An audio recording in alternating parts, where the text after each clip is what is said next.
All right, Tamika, hands. Yeah. When should they be washed?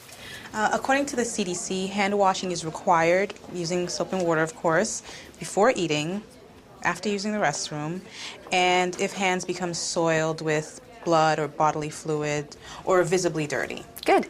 Now, Paula, what's the right way to start washing your hands before you even turn on the water? Well, definitely make sure you've removed any jewelry and always keep your clothes away from the sink. Good, and why is that? Well, to prevent contamination of your clothes. And also, jewelry can harbor microorganisms and contaminants. Exactly. Robert, why don't you go ahead and turn on the water and be careful about the force of the stream so you don't splash your clothes. Okay. What's the proper water temperature? Well, the water should be warm to the touch. That's right. Okay, you're going to want to wash your hands, keeping your fingertips below your elbows because you want the water to run down towards your fingertips, all right?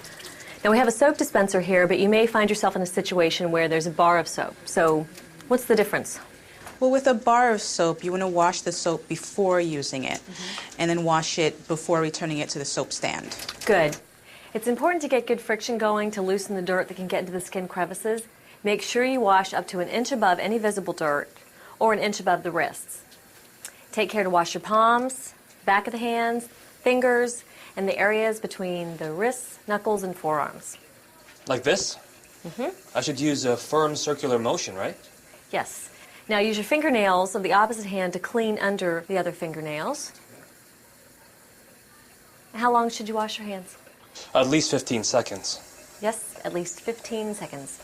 Okay, Robert, you're going to want to rinse your hands thoroughly now. Keep your hands below the level of your elbows to avoid contaminating forearms or elbows. And once you're done, you're going to want to leave the water running while you get a paper towel or two. And why is that? Well, you always have to consider that the sink itself is contaminated. Exactly. So take the paper towels and begin to dry your hands, starting at the fingertips and working your way up the forearms. Then you're going to want to use another paper towel to actually turn off the sink.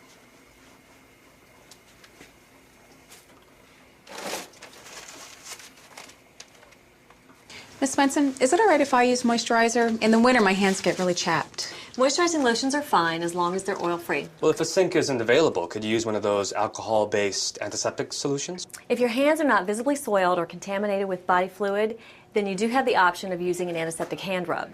Can anyone tell us what we should keep in mind when using these solutions? Yeah, there are different decontamination requirements at each institution, and we should be aware of the product label and instructions for the antiseptic hand rub. Right. Okay, Tamika, how do we go about applying antiseptic hand rub? Okay. All yours. First, I apply the recommended amount of product into the palm of my hand, then rub the lotion into my hands with a circular motion, making sure to get into the same crevices that I would when washing my hands. I continue rubbing until the product has evaporated on my hands. Excellent.